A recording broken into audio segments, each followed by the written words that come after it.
guys, Quad McFly here. I haven't gotten on camera in a while, so I thought I'd pop on and say a few things.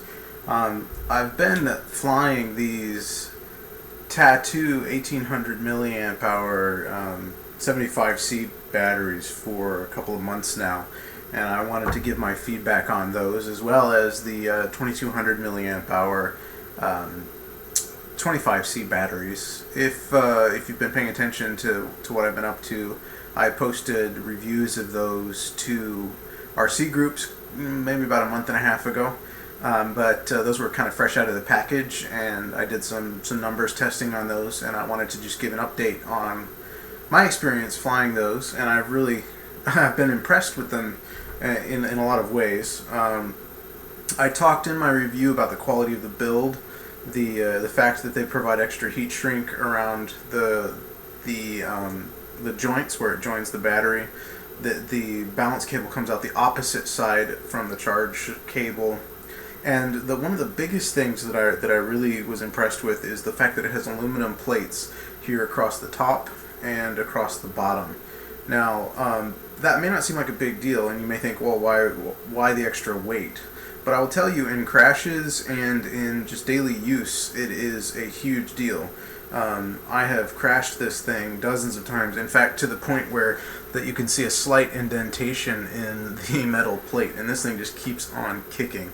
The primary thing is that it keeps the battery from puffing or even really expanding at all, even if you're not even to the point of puffing. But there's no heat expansion whatsoever because the plates are held in place by the heat shrink wrap very tightly, and that keeps the expansion from happening. There was actually a study, I'll have to see if I can find a link to the study and put it in the description of the video.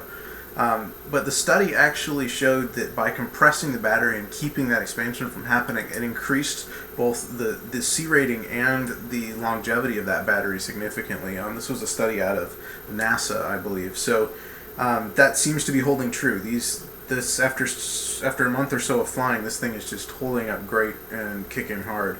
I have two Dynagy's that are the 65C Dynagy's that are nearing the end of their lifespan, and they're starting to puff a little bit towards the end of the flight, even when I'm not drawing them that hard.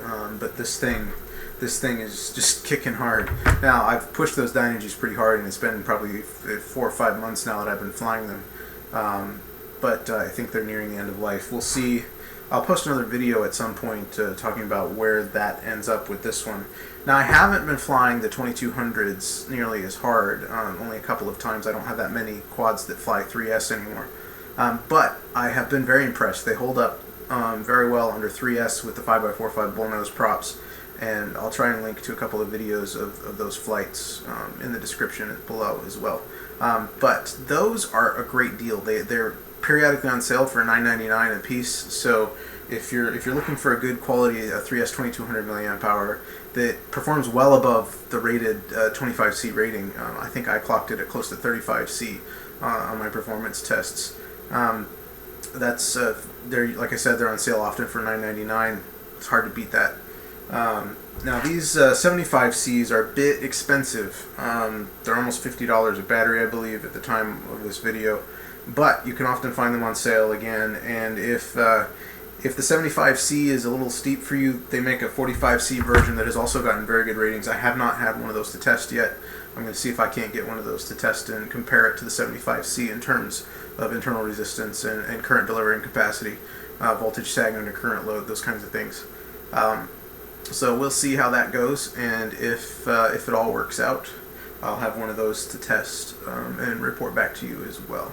Alright, if you have any questions or comments, feel free to post them below the video, and let me know if there's anything else you'd like to see. I'm working on possibly getting some